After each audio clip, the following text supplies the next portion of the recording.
It's KMJ at kmjnow.com or wherever you stream. Welcome to the MARC KAPETAN Show. This is attorney Mark Kapetan, your host. Today's show is brought to you by the Kapetan Brothers Law Firm. We've been serving the Central Valley since 1995.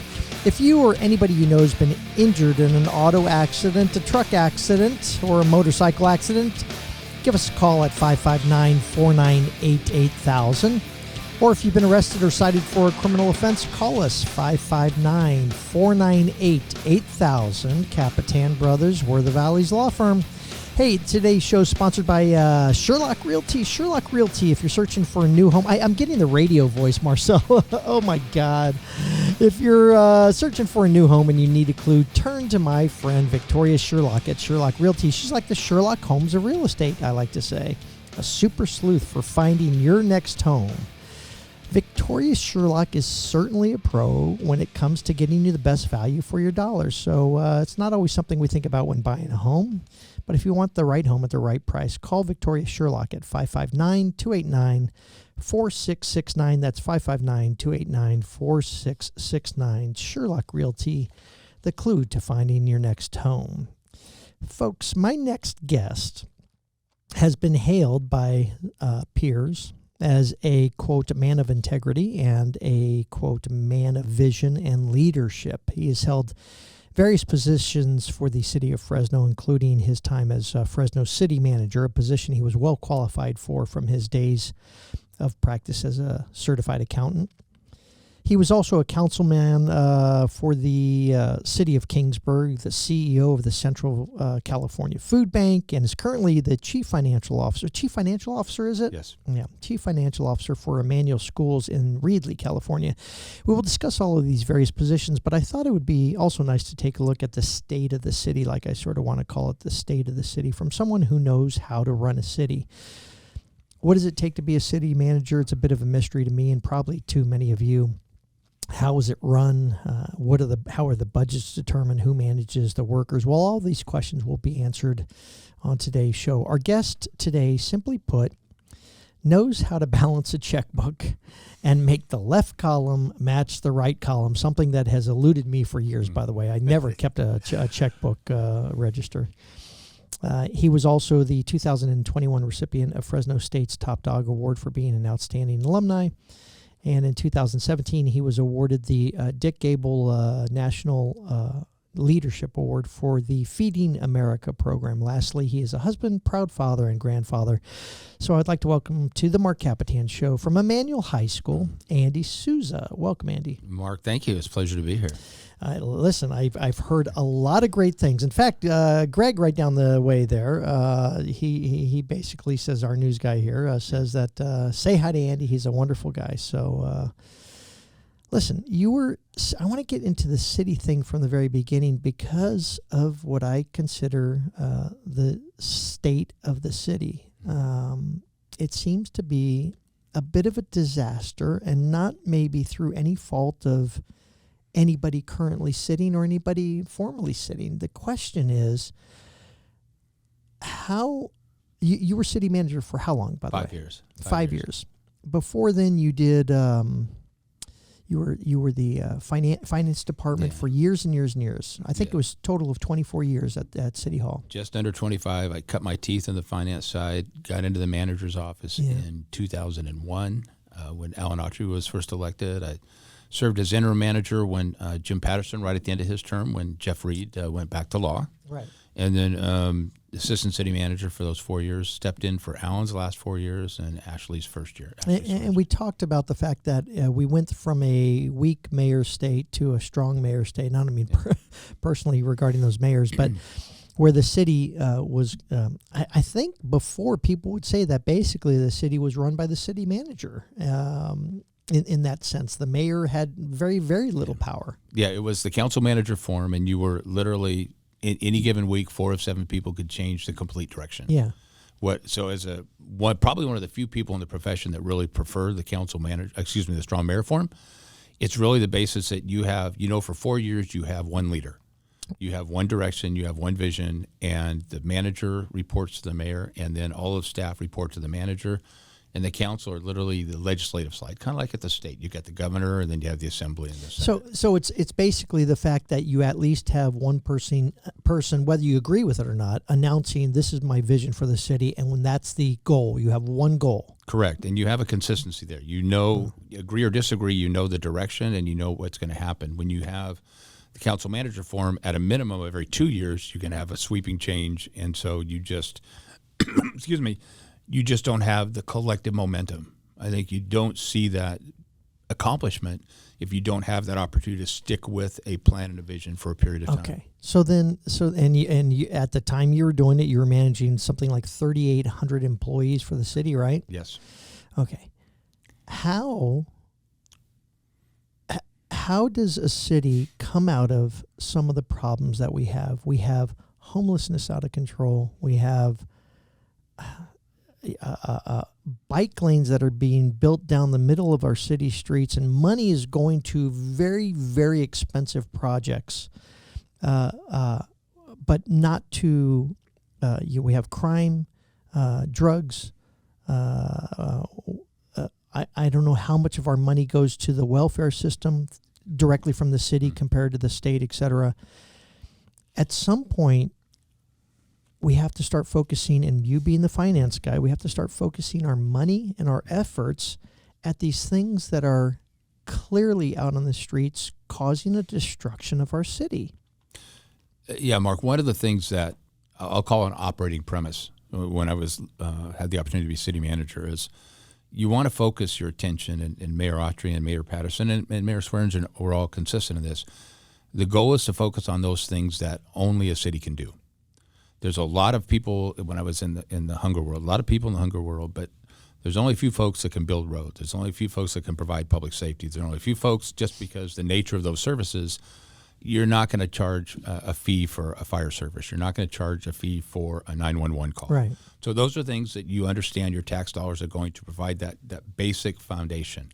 I think what we've just seen, and not just in Fresno, but across the state and across the country, is it's just moved from, in my mind, nuts and bolts to more ideology, more to things. We see it in education. You see that there's more ideological drive than, for me, it was more of a, let's bring it back to the basics. We put out fires, we answer 911 calls, we pick up your trash, the streets, we try to get rid of the potholes, and you do those things that nobody else can or would be willing to do. And in line with that, and it's funny that you term it an ideology, and I term it more of a centralized government outside of the local government. It happened years ago.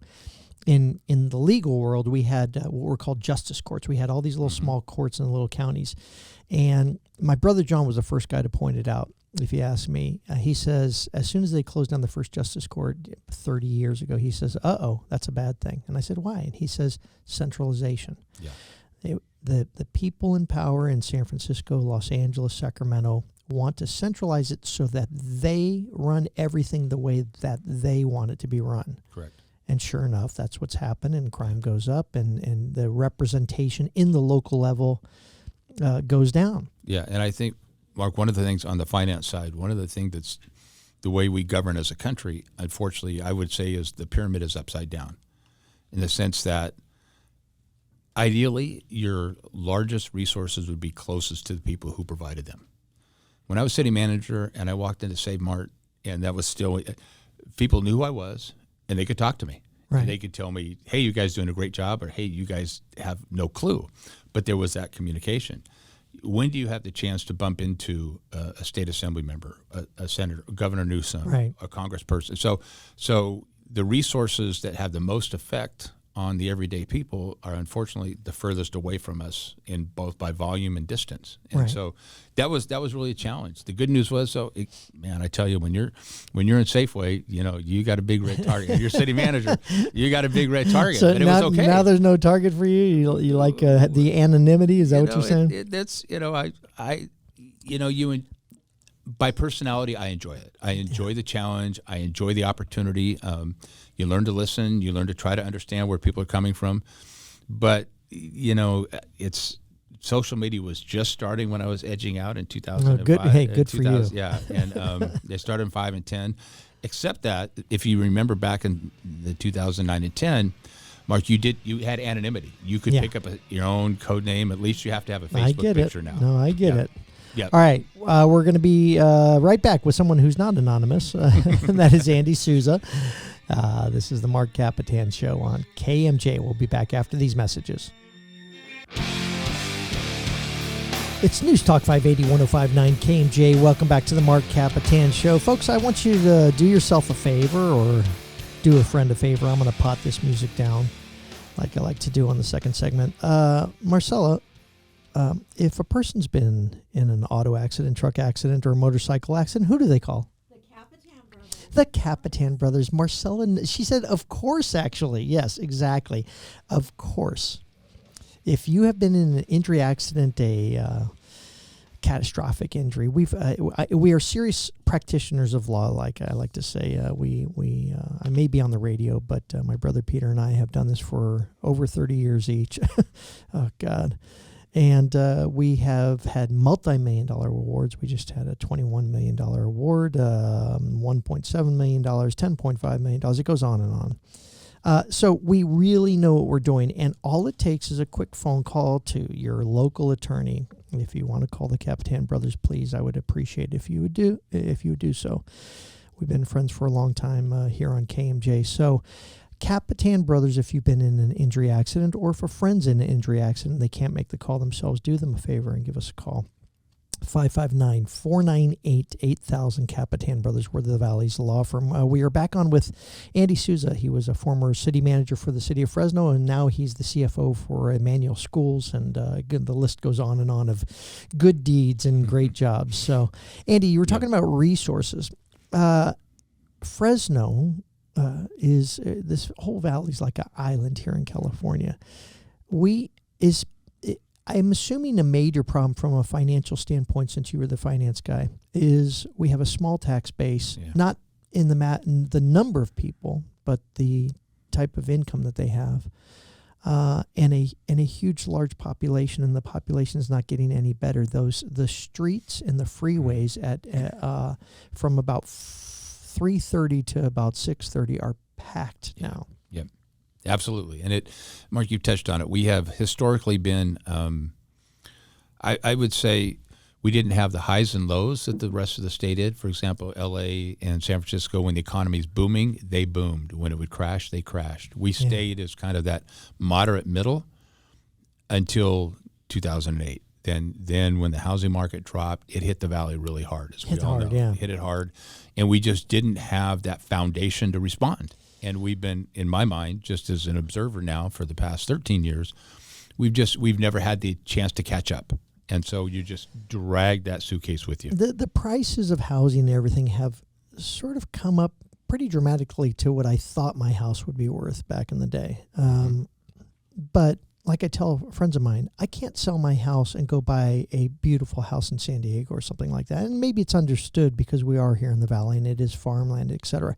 But what does a small city in this state that chooses to be, in the name of inclusivity, I guess you would call it, to allow a ton of immigration issues, a ton of drug issues, et cetera, and then the burden is on a small city like us to financially try to deal with it? Yeah. I mean, Mark, the challenge is you manage hard. You don't have the luxury of, you see it in police forces, you don't have the luxury of keeping sometimes because folks can get the higher increases elsewhere.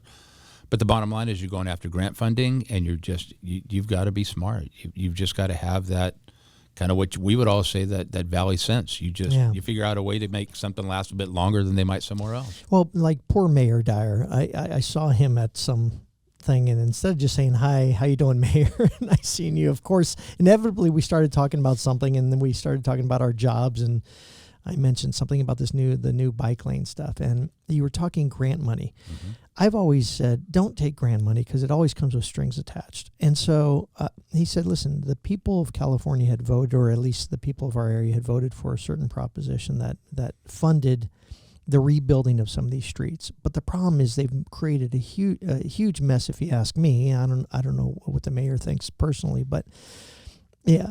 So sometimes that grant money isn't worth it. I don't know.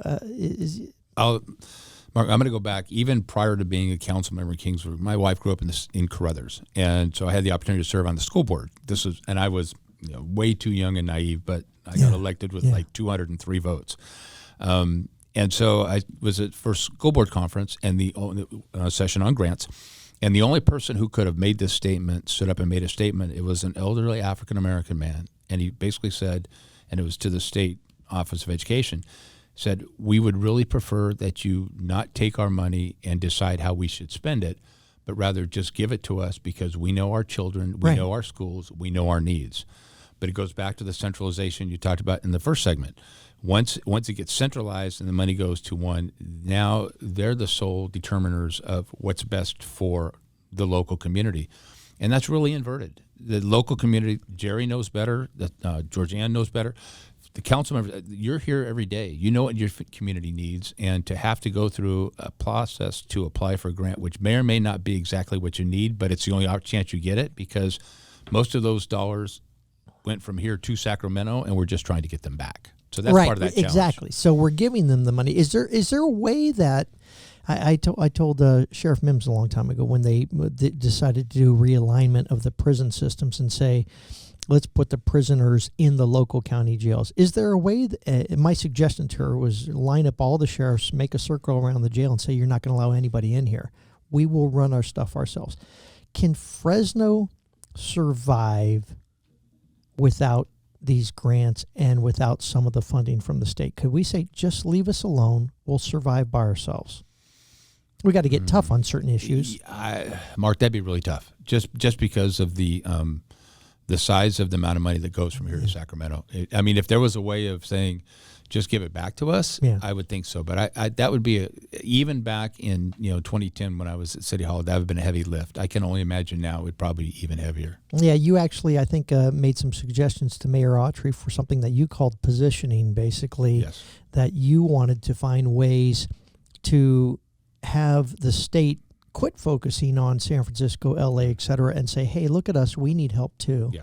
And try to work out some sort of relationships. Did that kind of stuff work out? It did in the short term, but again, I think what the challenge of whether, we'll just use the word politics, when you have elected officials who are in short snippets, you like for our term limits, you may get a council member for 8 years, you may get a mayor for 8 years, but you have folks in Sacramento that have been there, 12, 15, 18 years, and you do, and you just can't get the continuity. So it's a tough lift right now to be any local government, and especially in the Valley. I get it.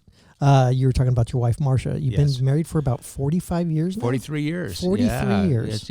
And wow. I think she's due in about another year for a Medal of Honor from the Congress. I mean, just putting up with me for all those years, I think that she certainly deserved it. No, she's been, I was lucky enough, Mark, and I can tell you, on October 29th of 1977, I met her.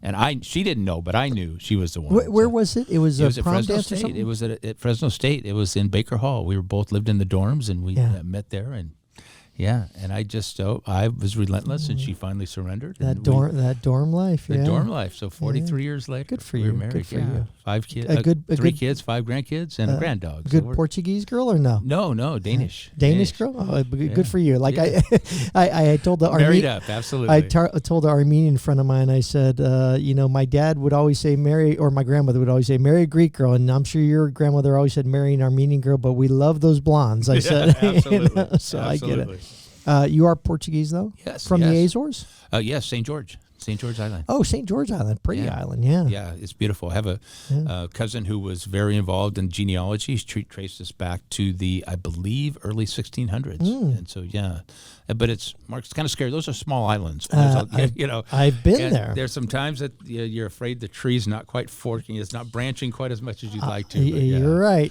Believe me, our village is from right outside of Sparta, and I looked at one of the little girls in the village one day, and she had my dad's eyes, these bright blue eyes, and then you start looking, everybody has those blue eyes in the middle of Greece too. Yes. So we were like, I think there's a little bit of family blood going around there. You've been back to the Azores? No, we haven't. It's beautiful. You should do it. We would definitely love to. We have friends who've been there as well. So you like the Lapis and Caracas, like I asked you earlier? Sopas is Sopas. You like the Sopas and Sopas? Linguiça. There we go. Those are the two. That's the one you like. Yeah. A high school was where? North Salinas High School over on the coast. Salinas. Yeah, 1977. Yeah. I did marine biology at Moss Landing over there, and I took some diving lessons at Hartnell College pool. That was no right kidding. There in Salinas, yeah. I love it. I love it over there. Yeah, it's beautiful. It is, yeah. But unfortunately, was also priced out. Again, same thing, right? Yeah, I know. All right, folks. We're going to be right back with Andy Souza, former city manager of Fresno, and over there at Immanuel School. We're going to talk about Immanuel School right after this. This is the Mark Kapetan Show on KMJ. It's News Talk 580 1059 KMJ. Welcome back to the Mark Kapetan Show, folks. You know the drill. If you've been arrested or cited for a criminal offense, call the Kapetan brothers. But more importantly, if you are looking for a new home, call our sponsor, Victoria Sherlock at Sherlock Realty. Listen, Victoria is a pro, so much so that CV Lux magazine has voted Sherlock Realty their top realtor award for the third year in a row. So if you want the right home at the right price, call Victoria Sherlock at Sherlock Realty. It's 559-289-4669. That's 559-289-4669. Sherlock Realty, the clue to finding your next home. Hey, also, Immanuel School, you guys do like, we're back on with Andy Souza from Immanuel School, Immanuel High School. You guys do like, what do they call it?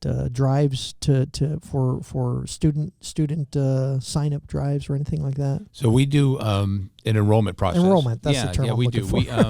We have an outreach program. We've got an admission staff that get out outreach. I think a few years ago, you might remember we had the billboard on 99. What's your choice in education? So we do. We pay attention to that. It's something that obviously has been quite on the news quite a bit lately with all the changes in what's happening in public schools. You go from, I think, Kingsburg. In fact, by the way, you stated at one point that Kingsburg was it was the formidable years of your family growing up, and now you're in another small little town. Are you living in Reedley? No, we're back in Kingsburg. You're back in Kingsburg. Yeah. Oh, I didn't know that. Yeah, we were from 2005 when I became city manager. Yeah. We came in and we were back since 2017. So our grandkids were all out there, and it was like, time to get back. It reminded me of when my dad was being stationed, because when you got the job as the interim city manager, they said, by the way, if you're going to be interim city manager, you have to live in Fresno. So you literally packed up the whole family just to go take that job and moved them to Fresno. And now you're back in Kingsburg. We're back in Kingsburg. Yeah. I used to love the little town. There was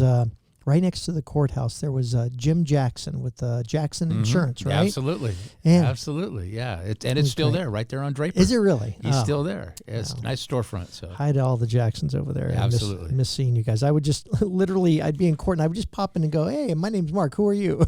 So, okay, but what I was going to ask, though, is because I thought you had moved to Reedley, and that's maybe there was a connection between a small city like Kingsburg, now not so small, and Reedley, which is another city I used to love to go to court at. So Immanuel Schools here in Reedley, it's a Christian non-denominational? Correct. Non-denominational Christian school. Okay. Private Christian school. Private Christian school. I went to Catholic school I'm not Catholic, but when we came here, we had family that was Catholic. We went to Our Lady of Victory back in the day. Mm-hmm.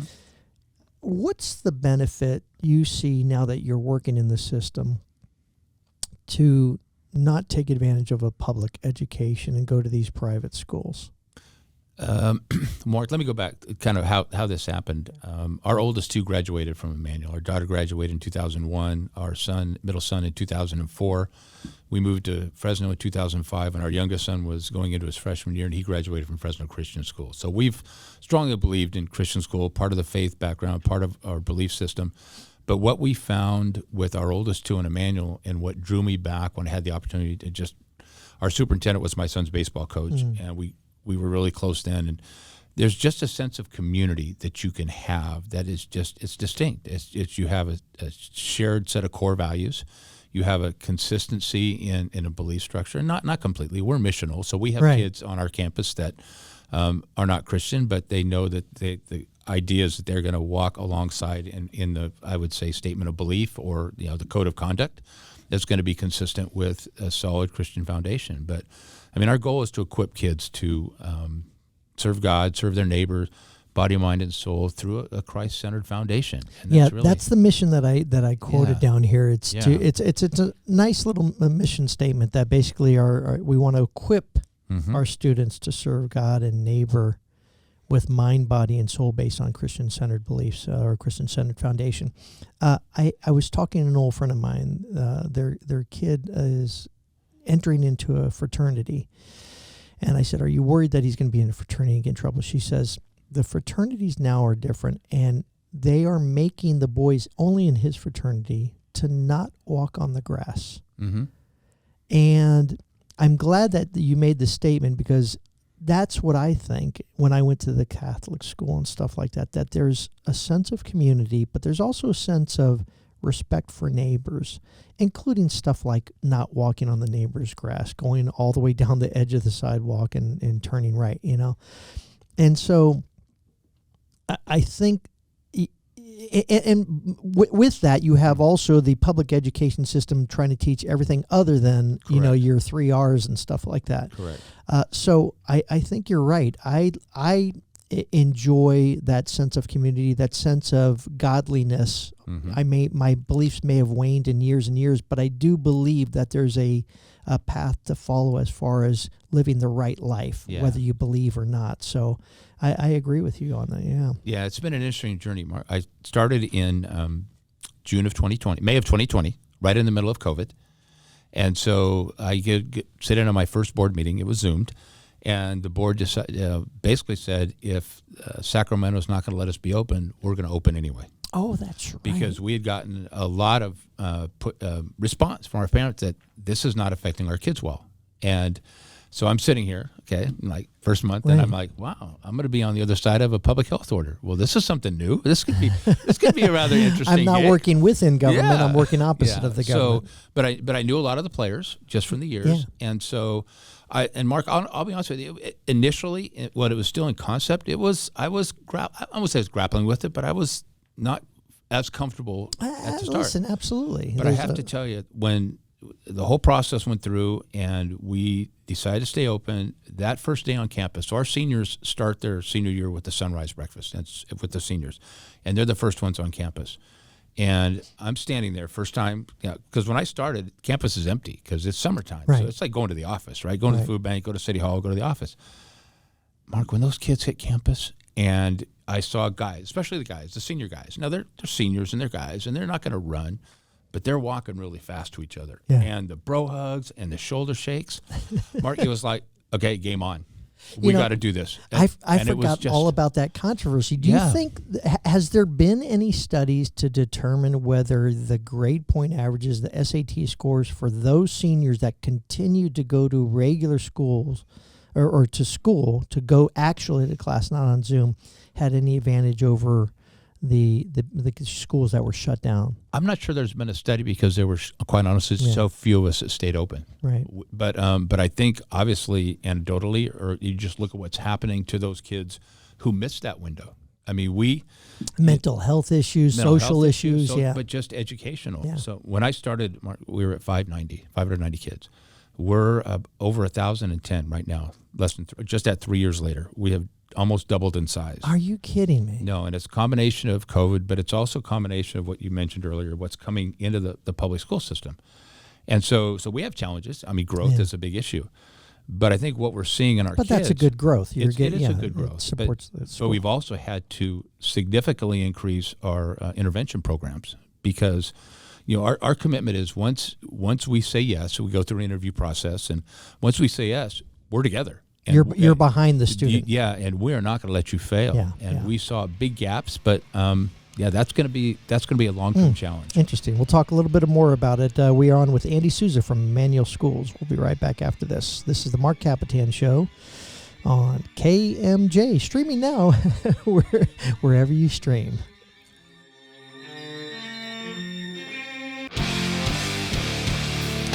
Welcome back to the MARC KAPETAN Show. We are on with Andy Souza. We're going to forget all the commercials because Andy came up with a very interesting concept. He's over there at Immanuel Schools as the Chief Financial Officer. He's also the former city manager for the city of Fresno and a ton of other accolades. So, Andy, you were talking during the break during something about a third grade reading education. That's correct. So, Mark, back when in the City Hall days, it came to our attention that some of the states in the Midwest used the third grade reading proficiency as the indicator of what their prison populations would be 20 years later. Mm-hmm. And my wife is a teacher, and I asked her about it. So, Marcia, what is this? And she says, it's pretty straightforward. From preschool to grade 3, you learn to read. From grade 4 through high school, you're reading to learn. And if kids haven't mastered that proficiency, they're just going to be further and further behind because now you have to read math, you have to read social science, you have to read all of your whatever curriculum. Potential occupational opportunities you have in the future, they're gone because you've never learned to read and you can't read to learn how to do those things. Correct. And then when you look back at what happened with COVID, I was still at the food bank at the start of it, and I can vividly remember being in Mendota, driving by Mendota High School, and seeing a minivan with the doors open and the hood up and a child there, and basically a school of empty classrooms and somebody trying to use the Wi-Fi because they were closed. And so I think what we're going to see is that there's this group of kids that are now going to continue to struggle, and 12 years from now, 10 years from now, it's going to be very proficient. I'm worried about that. And it's interesting that you say that they used it as a predictor of whether that particular kid who didn't learn how to read, whether they're going to be a lifetime of prison for them. The challenge is that your entire education is based on reading. And so, and as I mentioned just before the break, which is why at Immanuel Schools we have invested tremendously in our intervention programs. Yeah. Just because when kids come in, our goal and challenge is to get them caught up and get them trained and equip them for, again, a life of service and through a faith-based perspective. Well, your superintendent, Ryan Wood, states he's extremely excited to have you on the staff, that you're a man of integrity, like we said at the top of the show, who will bring a wealth of knowledge and experience that will help Immanuel continue to grow. It looks like you've already doubled your enrollment there. You also, and you mentioned during that little example there, I appreciate that. That is very insightful. You mentioned your work with the Central California Food Bank. Yeah. I'm going to get straight sort of to the point. Is there true hunger? I mean, we see, I went to Fresno State. I had an economic geography class. And one of the concepts that they talked about is if you have a plot of land and X amount of animals, the animals are going to continue to reproduce until eventually there's so much population and not enough resources, food, water, etc., that they have gone over their quote-unquote carrying capacity. Mm-hmm. And so the concept or the question was posed by the teacher that when you see UNICEF and all these places in Africa and in these third world countries feeding and feeding and feeding, artificially importing resources into areas where the population continues to grow, that eventually it all comes crashing down. Give me a thought on that in light of the fact that you are an award-winning. I know it goes against the grain of what you did over there. Yeah. But you won a national award for your work at the food bank. I think they said you tripled the amount of pet people that you fed. You tripled the amount of food services that were provided. And you went from a small facility to a 100,000 square foot facility, which I think is all great and noble. But just from the professional, the thought on that concept. Wow. Well, I'm gonna take a two-pronged approach. Okay. One is to answer your question, and one is to be a true former politician. And go answer the question I wish you would have asked me. Yeah. But Mark, I mean, it would be tough to say, because hunger is real, and it'd be tough to say who gets to eat and who doesn't get to eat. So I would love to have been in that class and kind of argued that. Right. But let me shift to somebody who comes from a conservative perspective, being in the food bank world, because it seems to be a little bit of an anomaly. If we're honest, and as we grapple with this in the food bank world, there's a line for and a place for compassionate care. and then there's a line where you create dependency.